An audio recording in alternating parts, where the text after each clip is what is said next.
Hai, selamat datang di kelompok Random Man.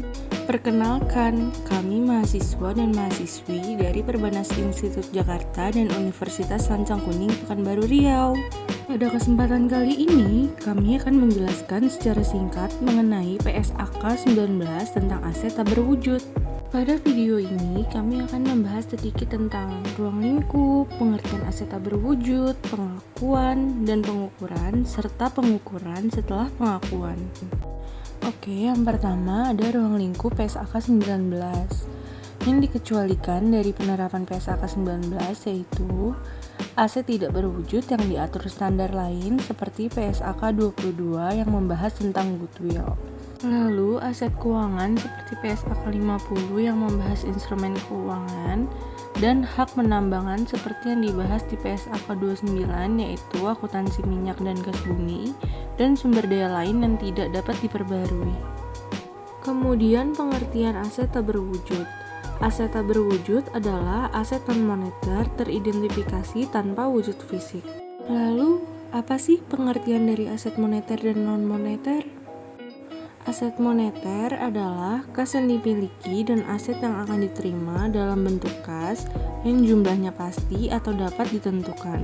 Sedangkan aset non-moneter adalah yang dapat diidentifikasi tanpa wujud fisik. Untuk dapat disebut sebagai aset tak berwujud, aset harus dapat memenuhi kriteria antara lain. Yang pertama, keteridentifikasi, yaitu dapat dipisahkan atau dibedakan, atau timbul dari kontrak atau hak legal lainnya. Yang kedua, pengendalian atas sumber daya, yaitu mampu memperoleh manfaat ekonomis masa depan dan dapat membatasi akses pihak lain dalam memperoleh manfaat ekonomis tersebut. Yang ketiga, adanya manfaat ekonomik di masa depan, yaitu pendapatan dari penjualan barang atau jasa, penghematan biaya, atau manfaat lain dari penggunaan aset tersebut. Contoh aset tak berwujud antara lain software komputer, paten, copyright, daftar pelanggan, lisensi, kuota import, franchise, dan hak pemasaran. Prinsip umum pengakuan sebagai aset tidak berwujud yaitu entitas perlu menunjukkan bahwa item tersebut yang pertama memenuhi definisi aset tidak berwujud dan yang kedua memenuhi kriteria pengakuan. Maksud kriteria pengakuan yang sudah dikatakan tadi, aset tidak berwujud harus diakui jika dan hanya jika yang pertama, kemungkinan besar entitas akan memperoleh manfaat ekonomis masa depan dari aset tersebut. Dan yang kedua, biaya perolehan aset tersebut dapat diukur secara andal. Baik, saya akan menjelaskan pengakuan dan pengukuran aset tak berwujud. Aset tak berwujud diakui pada saat diperoleh dengan ketentuan yang pertama, individu atau perusahaan berpotensi akan mendapatkan manfaat ekonomi di masa yang akan datang dari aset tersebut. Yang kedua, biaya-biaya dalam perolehannya bisa diukur dengan handal. Pengukuran aset tak berwujud dinilai atau diukur sesuai dengan harga perolehannya. Biaya perolehan aset tak berwujud terdiri dari yang pertama, harga beli termasuk bea masuk atau import, dan pajak pembelian yang tidak dapat dikembalikan setelah dikurangkan diskon dan rabat. Yang kedua, segala biaya yang dapat dikaitkan secara langsung dalam mempersiapkan aset tersebut sehingga siap digunakan. Pengeluaran yang tidak memenuhi kriteria pengakuan akan diakui sebagai beban. Aset tidak berwujud pada awalnya harus diakui sebesar biaya perolehan. Aset tidak berwujud dapat diperoleh dari yang pertama, perolehan terpisah, yang kedua, akuisisi sebagai bagian dari kombinasi bisnis, yang ketiga, pengakuisisian dengan hibah pemerintah, yang keempat, pertukaran aset, yang kelima, goodwill yang dihasilkan internal, yang keenam, aset tidak berwujud yang dihasilkan internal. Penjelasan perolehan aset tidak berwujud juga telah dicantumkan dalam slide. Aset tak berwujud internal. Dalam menentukan apakah aset tidak berwujud yang dihasilkan internal memenuhi syarat untuk diakui, entitas menggolongkan proses dihasilkannya aset menjadi dua tahap. Yang pertama, tahap riset dan tahap pengembangan. Tahap riset adalah penelitian orisinal dan terencana yang dilaksanakan dengan tahapan memperoleh pembaruan pengetahuan dan pemahaman teknis atas ilmu yang baru. Aset tidak berwujud yang timbul dari riset tidak boleh diakui, dan pengeluaran riset diakui sebagai beban pada saat terjadinya tahap riset. Yang kedua, tahap pengembangan. Pengembangan adalah penerapan temuan riset atau pengetahuan lainnya pada suatu rencana atau rancangan produksi bahan baku, alat produksi, proses, sistem atau jasa yang sifatnya baru atau yang mengalami perbaikan substansial sebelum dimulainya produksi komersial atau pemakaian. Selanjutnya, ATB dihasilkan internal pengembangan. Aset tidak berwujud yang timbul dari kegiatan pengembangan diakui jika dan hanya jika terpenuhi semua hal ini. Yang pertama, kelayakan teknis penyelesaian. Yang kedua, niat menyelesaikan dan menggunakan atau menjualnya. Yang ketiga, kemampuan menggunakan atau menjual. Yang keempat, kemungkinan besar menghasilkan manfaat ekonomis masa depan. Yang kelima, tersedianya sumber daya teknis, keuangan, dan sumber daya lainnya untuk menyelesaikan dan menggunakan atau menjualnya. Dan yang terakhir, kemampuan mengukur secara andal pengeluaran terkait aset tersebut. Selanjutnya, kapan pengeluaran dikapitalisasi? Tanggal 1, tahap pengembangan dimulai. Tanggal 2, kriteria pengakuan terpenuhi. Tanggal 3, tanggal aset baru, hasil pengembangan siap digunakan. Selanjutnya, aset tidak berwujud internal. Merek, kepala surat kabar, judul publisitas, daftar pelanggan yang dihasilkan secara internal tidak boleh diakui sebagai aset tak berwujud. Kenapa? Karena tidak dapat dibedakan dengan biaya untuk mengembangkan usaha secara keseluruhan. Pengukuran setelah pengakuan, sama seperti PSAK 16 aset tetap. Yang pertama, model biaya perolehan, akumulasi amortisasi, akumulasi kerugian penurunan nilai. Yang kedua, model revaluasi, nilai wajar, akumulasi amortisasi, akumulasi kerugian penurunan nilai.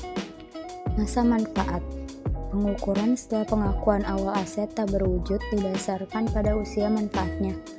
Entitas harus menilai apakah masa manfaat dari aset tak berwujud. Yang pertama, terbatas, jangka waktu atau jumlah produksi atau jumlah unit serupa yang dihasilkan selama masa manfaat. Hal ini perlu diamortisasi. Yang kedua, berdasarkan analisis seluruh faktor relevan. Yang ketiga, tidak ada batas yang terlihat pada saat ini atas periode yang mana aset diharapkan menghasilkan manfaat. Yang ketiga, tak terbatas, berbeda dengan tak terhingga. Hal ini tidak diamortisasi. Amortisasi, masa manfaat terbatas, dimulai ketika aset tersedia untuk digunakan.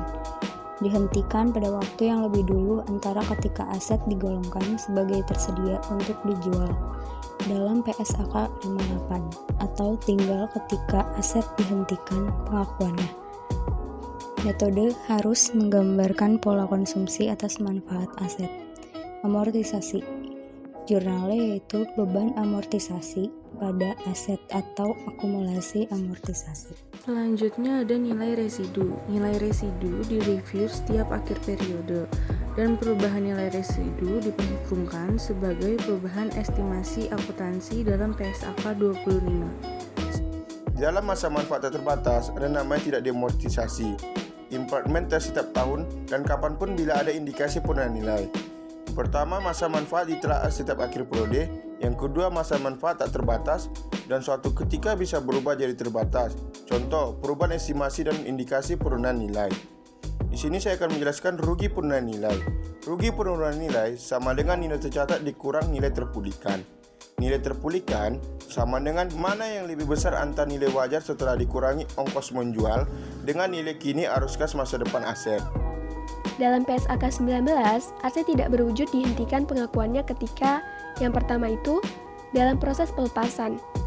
Nah, dalam proses pelepasan di sini bisa diartikan bahwa ketika adanya penjualan aset tidak berwujud kepada pihak lain, serta contoh lainnya itu misalnya ada periode tutup buku atau adanya pengalihan kepemilikan aset tidak berwujud kepada pihak lain. Maka, mulai saat itu aset tidak berwujud tidak boleh lagi dilaporkan sebagai kepemilikan dari perusahaan. Selanjutnya yang kedua, aset tidak berwujud dihentikan pengakuannya itu ketika tidak terdapat lagi manfaat ekonomis masa depan yang diharapkan. Nah, maksudnya adalah misalnya aset tidak berwujud dalam bentuk merek dagang yang diperkirakan bisa berfungsi selama 10 tahun.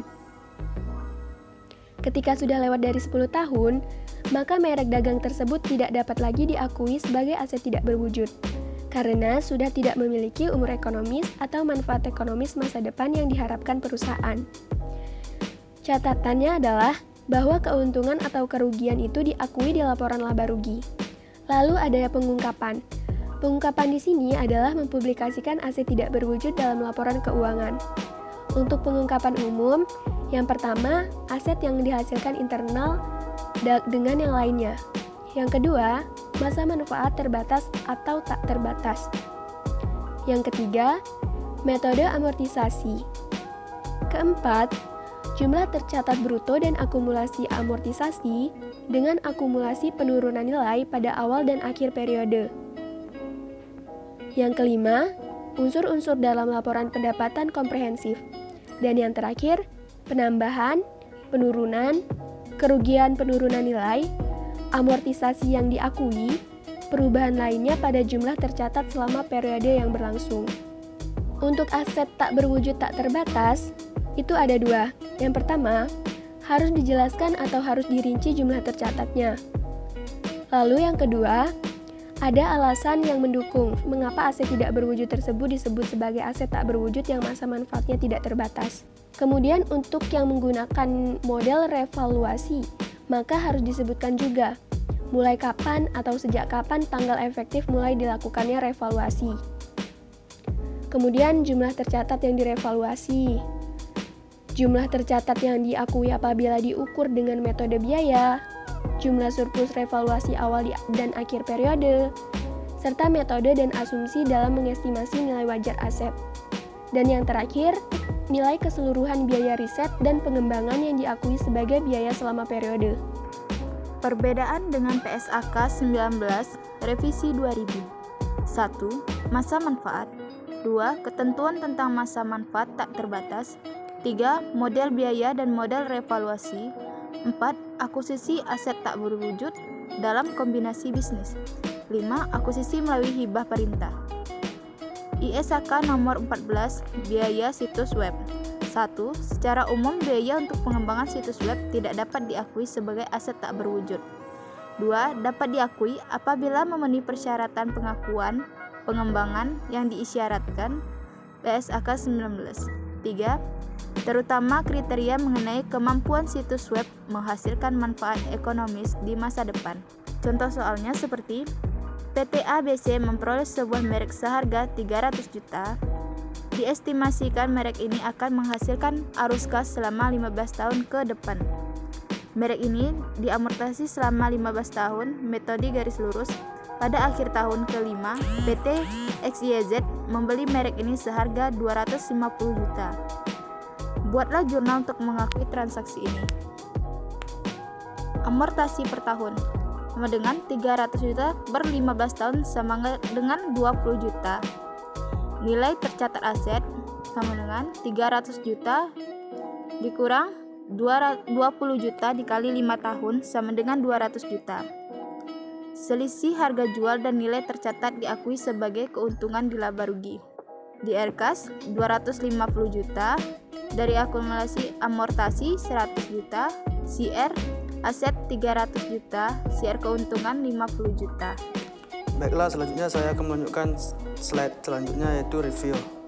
Di sini ada tabel bisa kita lihat. Itu jenis pengeluaran, perlakuan akuntansi dan alasannya. Yaitu yang pertama tuh jenis pengeluarannya yaitu konstruksi fasilitas gedung riset untuk digunakan proyek riset saat ini dan yang akan datang. Perlakuan akuntansinya seperti dikapitalisasi dan disusutkan sebagai beban penelitian. Alasannya kenapa yaitu punya manfaat masa depan. Yang kedua, akuisisi peralatan R&D hanya digunakan untuk proyek saat ini. Perlakuan akuntansinya itu beban R dan D, alasannya itu biaya riset. Selanjutnya, pembelian stok bahan-bahan untuk digunakan proyek riset saat ini dan masa depan. Perlakuan akuntansinya itu sebagai persediaan dan dibebankan saat dipakai. Alasannya yaitu punya manfaat masa depan. Selanjutnya ada gaji staf riset. Di sini perlakuan akuntansinya beban R dan D dan alasannya biaya riset. Selanjutnya ada biaya riset yang terjadi untuk proyek PT ABC ditagihkan setiap bulan. Perlakuan akuntansinya piutang, Alasannya bukan beban R&D atau di reimburse. Selanjutnya ada biaya material, tenaga kerja, dan overhead untuk prototipe produk baru atau kelayakan ekonomi tidak terpenuhi. Perlakuan akuntansinya bisa dilihat di sini ada beban R&D, alasannya tidak memenuhi kriteria pengakuan aset tak berwujud. Itu ada biaya riset pemasaran untuk promosi produk baru. Perlakuan akuntansinya beban operasi, alasannya bukan biaya R&D atau beban umum dan administrasi. Ini ada biaya legal untuk memperoleh hak paten produk baru. Perlakuan akuntansinya dikapitalisir sebagai paten dan diamortisasi. Alasannya yaitu beban langsung untuk paten. Selanjutnya jenis pengeluarannya ada biaya rekayasa teknis produk baru yang terjadi sebelum tahap produksi penuh, atau bisa juga disebut kelayakan ekonomis tercapai. Perlakuan akuntansinya itu dikapitalisir, alasannya memenuhi kriteria pengakuan. Yang terakhir ada komisi staf penjualan yang memasarkan produk baru. Perlakuan akuntansinya bisa kita lihat beban operasi, alasannya bukan biaya R&D atau beban penjualan. Sekian penjelasan dari kelompok Randomman, kurang lebihnya mohon maaf. Assalamualaikum warahmatullahi wabarakatuh.